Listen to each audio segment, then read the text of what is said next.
So, hello and welcome to this NPTEL course titled The Novel and Change. We will continue and end this essay by Anne Mellor on nature, whole idea of parenting, and Frankenstein. So, in the last class, if you remember, we were talking about how Victor is tied to a bind in a tough spot, in a morally tough spot, where there's no neat answer, no correct resolution. And we were talking about we're engaging with the moment where he decides to destroy the potential companion for the male monster that he has. And in doing so, his argument is he's protecting humanity from another point of destruction, another point of monstrosity. But now Anne Mellor goes on to ask some more, some deeper questions, some philosophical questions about this natural innate misogyny of Victor. I mean, why does he loathe the woman so much in terms of becoming violent and aggressive towards the woman? So what does Victor truly fear that causes him to rip up his half-finished female creature? So again, if you look at the imagery over here, he rips up the half-finished female creature. It's very disturbing. It's almost nauseatingly violent, and that is that deeply disturbing, problematic image. That causes a lot of disgust in a reader's mind, and that's exactly what Mary Shelley is trying to underscore over here. The almost pornographic violence with which Victor rips out and destroys almost to an assault the half-formed female monster, again foregrounds the violence directed against the woman throughout the novel. So why does he do it? First, he is afraid that this female will have desires and opinions that cannot be controlled by his male creature. So there is that idea of the transgressive woman, something which cannot be controlled by the male creature, by the male partner. Like French Genevan philosopher Jean-Jacques Rousseau's Natural Man, she might refuse to comply with a social contract made by another person before her birth, namely between the creature and Victor himself. So there is moral dilemma here. What if she refuses to abide by the contract between Victor, Frankenstein, and the creature about going away and disappearing somewhere else? Because the contract was made before her birth, right? So that is always a legally valid argument. A second fear is that her uninhibited female desires might be sadistic in quality. So again, there is this innate fear of female violence, right? Sadism or cruelty. And that seems to tell us something about Victor Frankenstein's psychological makeup. Victor imagines a female creature 10,000 times more evil than her mate, who would delight in murder for his own sake. Third, so there is this fear of pure cruelty that comes from the woman. So that is attributed to the woman in a very interesting way. And that also is part of the misogyny in Mary Shelley's Frankenstein, which is critiqued, of course. Third, he fears that his female creature will be uglier than his male creature, so much so that even the male will turn from her in disgust. So the idea of grotesqueness might be more. Fourth, he fears that she will prefer to mate with ordinary human males. Implicit here is Frankenstein's horror that given his female creature's gigantic strength, she would have the ability to seize and even rape a man she might choose. So the fear of the man getting sexually assaulted by a woman, that too is something which is a deterrent to Victor for creating, that may have contributed to the abortion of the project and how he aborts it even before it takes off, the project of creating a female companion. And finally, so these are reasons why, which may have played in Victor's mind, and we can interpret it this way in terms of why he decides to abort the project of creating the female companion. And finally, he is afraid of her reproductive powers, her capacity to generate an entire race of similar creatures. So what if she creates a set of creatures or procreates with the male companion an entire generation of monsters, an entire generation, an entire race, which is grotesque by quote-unquote normal human standards. So what Victor truly fears is female sexuality as such, the ownership that a female can have on her own sexuality, the agency that a woman can have on her own body, on her own gender. A woman who is sexually liberated, free to choose her own life and her own sexual partner by force if necessary, unable to propagate at will, can only appear monstrously ugly, even evil to him, because she defies the sexist aesthetic that insists a woman should be small, delicate, modest, passive, and sexually pleasing, but available only to the lawful husband. So the entire patriarchal order, the entire patriarchal structure, which shapes institutions of marriage, religion, family structure, etc., can be potentially subverted, can be potentially decimated by this physically strong woman, by this intellectually strong woman, which can, that creature, if created by Victor, might actually subvert or transgress all these patriarchal codes, and that becomes a big problem. So the fear of sexuality is not just a woman taking control of her own body, but also a physically stronger woman who can assault the male and do reverse sexual violence. So that stops Victor from proceeding with this. Horrified by this image of uninhibited female sexual desire and power, Victor violently reasserts the male control over the female body, penetrating and mutilating the female creature in an image that suggests a violent rape. Trembling with passion, I tore to pieces the thing on which I was engaged. So obviously the imagery over here is very phallic in quality. The imagery is very violent in quality. And that violence, again, is a form of externalization of the grotesque mind of Victor, right? The idea of the female being submissive, obedient, small, delicate. So that idea is getting potentially attacked, and that attack, that fear of being attacked at the level of ideas, is prompting Victor, is triggering this violence. It's very sexual violence that Victor engages with, and it tears apart the female subject even before she is born. So again, this is a classic case of abortion, almost biological abortion, the half-formed child. And we talked about how at the beginning, Mary Shelley's miscarriages, Mary Shelley's tragedies with children may have shaped this imagery in some form or the other. The next morning, when he returns to the scene, the remains of the half-finished creature whom I had destroyed lay scattered on the floor, and I almost felt that I had mangled the living flesh of a human being. So again, a very, very disturbing, unsettling imagery of violence, visceral violence, and the viscerality is important over here as well. However, in Mary's feminist novel, Victor's efforts to control and even to eliminate female sexuality altogether is portrayed not only as horrifying and finally unattainable, but also as self-destructive. For nature is not the passive, inert, or dead matter that he imagines. Victor assumes that he can violate nature and pursue her to her hiding places with impunity. So again, the whole idea of hunting down nature in the places where he hides is almost like a shooting encounter metaphor, right? So I'm going to hunt you down and find you and discover you. So this is a process of forceful, violent navigation.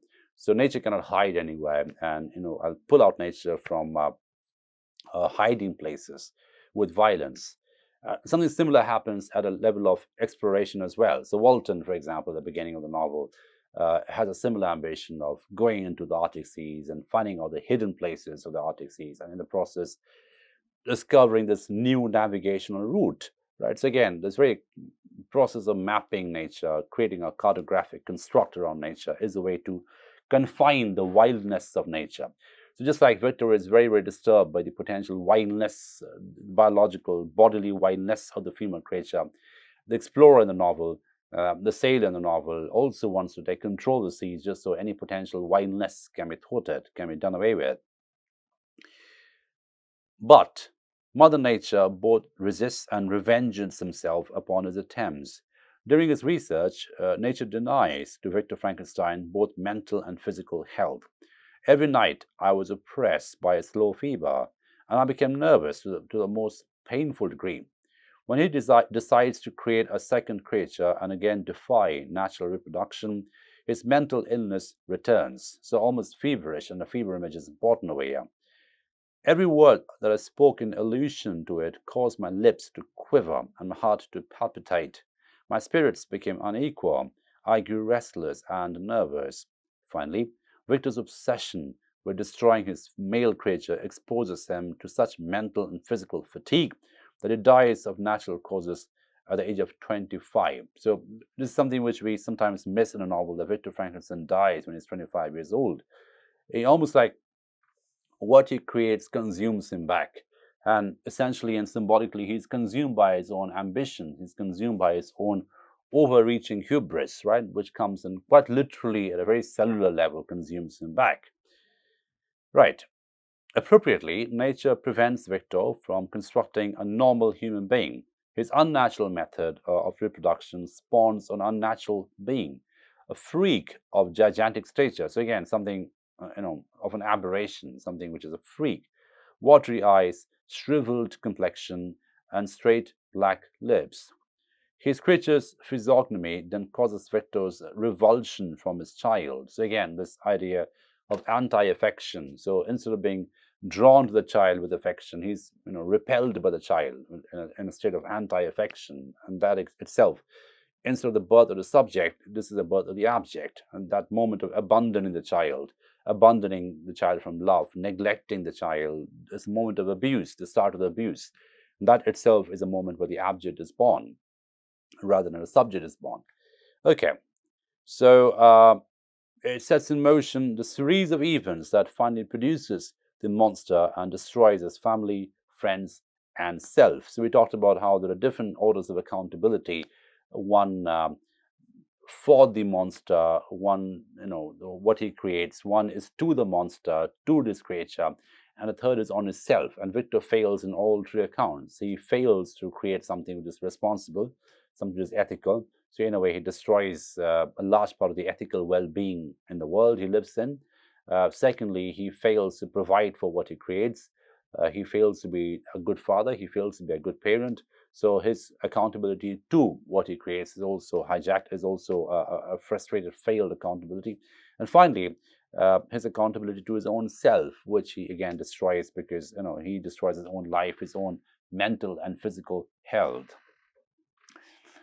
Moreover, nature pursues Victor with the very electricity, the spark of being that he has stolen. So again, the Prometheus metaphor comes back. So he steals fire from nature, he steals energy from nature, in this case is electricity, and he's cursed forever, he's damned forever because of that, in a very Promethean kind of way.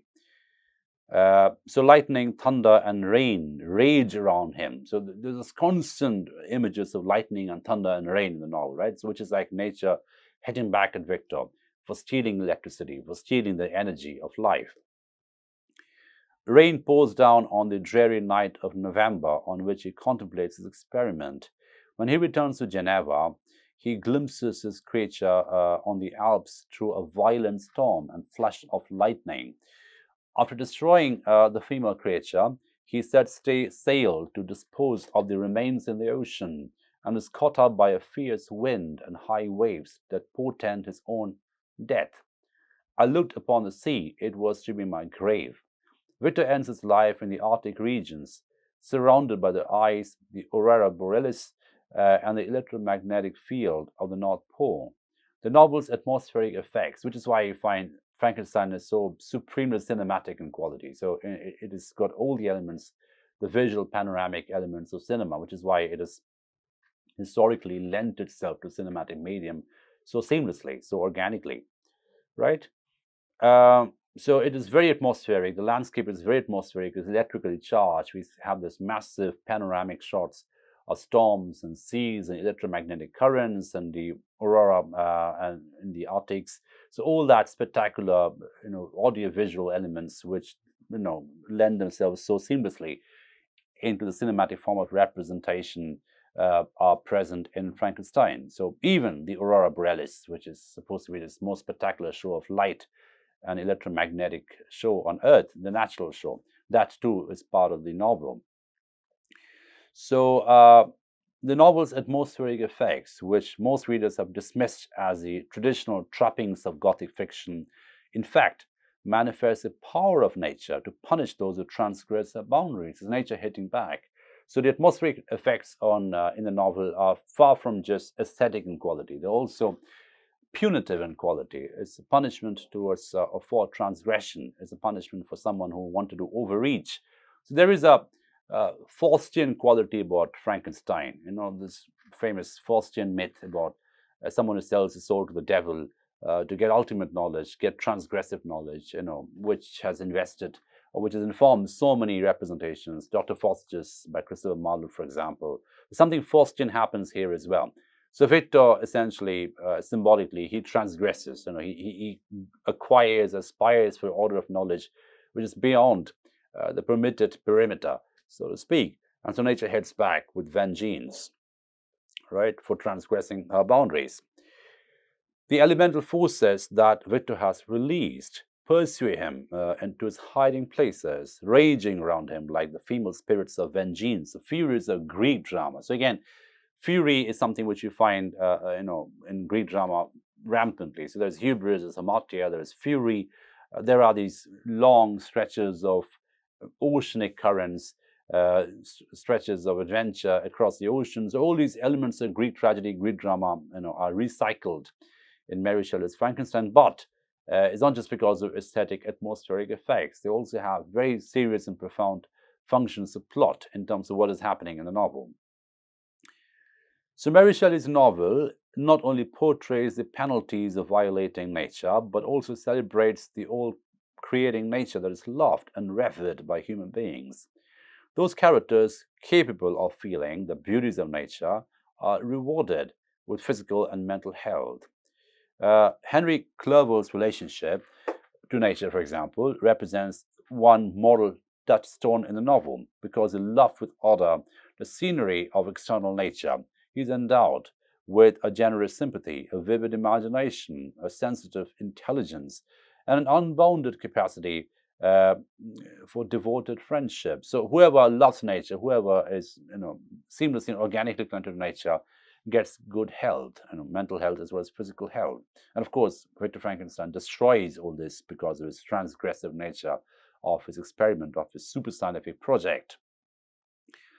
And it is no accident that the only member of the Frankenstein family still alive at the end of the novel is Ernest, who rejects the career of lawyer to become instead a farmer, one who must live in harmony and cooperation with the forces of nature, one who lives a very healthy, happy life, and a most beneficial profession of any. So farmer obviously brings someone who brings up nature, someone who produces more nature. So nature loves him back in very symbolic, appropriate ways. So he's the only surviving member of the Frankenstein family, Ernest, who rejects being a lawyer and becomes a farmer. So essentially the opposite direction of Victor Frankenstein. Victor moves away from nature and has this very hubristic aspiration to create supernature, right? Whereas Ernest goes the other way around. He moves away from the cultural artifact of law into the pastoral idyllic quality of farming, which is why he is rewarded in the end. As Frankenstein finally shows, an unmothered child, like a scientific experiment that is performed without consideration of its probable or even its unintended results that radically changes the natural order, can become a monster. So the radicality of the monster in Frankenstein is part of the abandonment, part of the fact that this is an abandoned child, an abused child. So this child abuse quality, the child neglect quality, the unloved child in Frankenstein is what makes it the monster, the creature a monster. And Frankenstein becomes a cautionary tale of parental neglect, a cautionary tale of abuse, right? Of not affection, the absence of affection, right? And that absence of affection is exactly what causes the monstrosity in the novel. And in the process, the monstrosity which is created can come back and consume its maker, consume its creator, which is what happens in Mary Shelley's novel. The novel implicitly endorses instead a science that seeks to understand rather than to change the workings of Mother Nature, something which is more organically connected, more complicit with nature rather than being subversive to nature, right? Something which is more organically connected, tied, and corresponds closely with nature rather than trying to transgress nature, right? So it seems to call for a kind of science which is more nature-oriented rather than more nature-disoriented. So it doesn't want a science which disorients nature. It's a cautionary tale against disorientation, right? Again, Mother Nature over here is the feminine. Mother Nature over here is the subject, is the entity which brings the child up, which creates proper parenting, healthy parenting, which is what the novel advocates for. And obviously, it's critiquing the other kind of parenting, the parenting of abandonment, the parenting of neglect, the parenting of abuse, the parenting which is driven by this unleashed an uncontrolled ambition, an hubristic ambition of conquering the world, right? So Mary's novel, in conclusion, Mary's novel thus resonates powerfully. And we find this again and again. Why is novel read today with so much force, with so much currency, with so much cultural currency? Why does it keep connecting so well and perhaps more uniquely or more robustly to the society which is post-genetic engineering, a society which is post-internet, post-algorithms, post-artificial intelligence? And the reason is this. So Mary Shelley's novel, Mary's novel, thus resonates powerfully with the ethical problems inherent in the most recent advances in genetics. The introduction of germline engineering through CRISPR, Cas9. So these are the genome engineering, the genetic sequencing engineering, which are prevalent since 90s, really. Techniques of DNA alteration and the current scientific possibility of producing what Victor Frankenstein dreamed of. So through genetic mutation, through genetic engineering and re-engineering, we can essentially, quote unquote, mess with nature, right?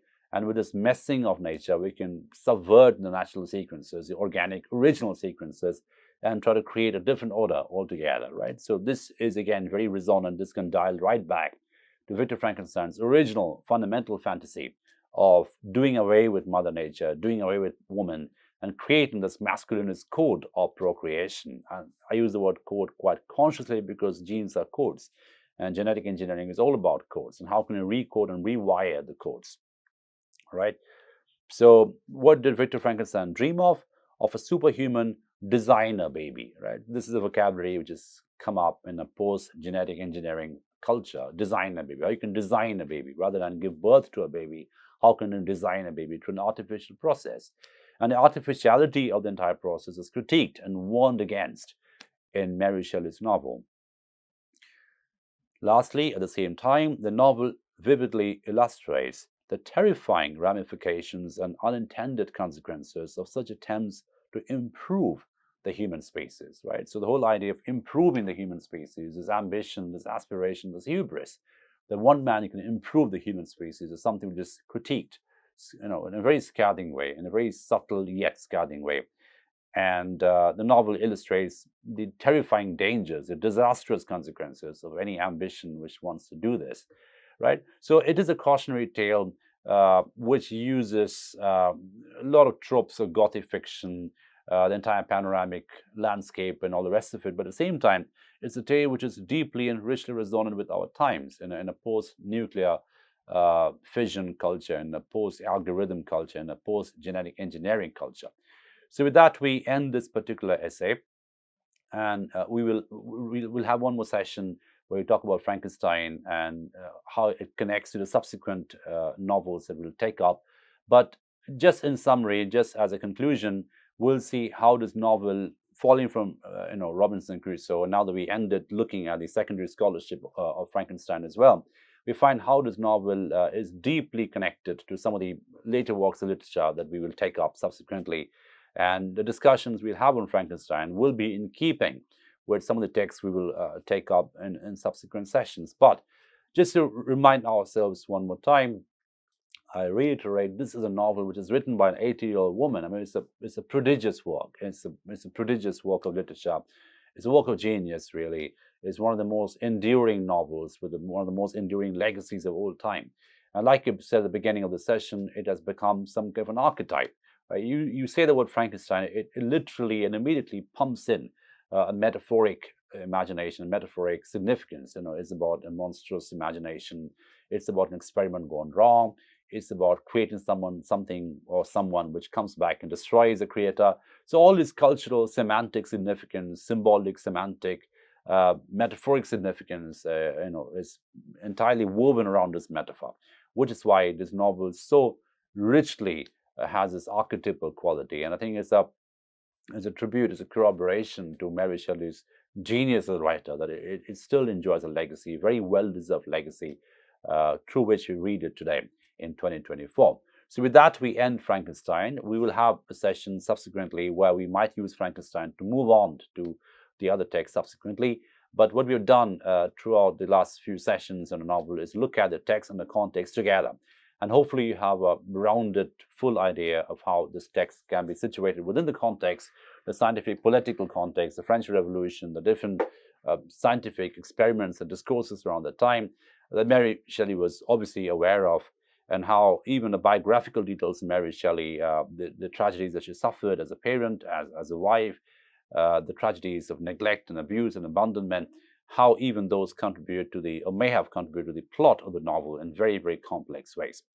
So with that, we end this text and the reading of the text in terms of its social situatedness, in terms of how it manages to capture and calibrate the changes around its contemporary conditions, material cultural conditions, and we'll move on to a new text in a subsequent session. Thank you for your attention.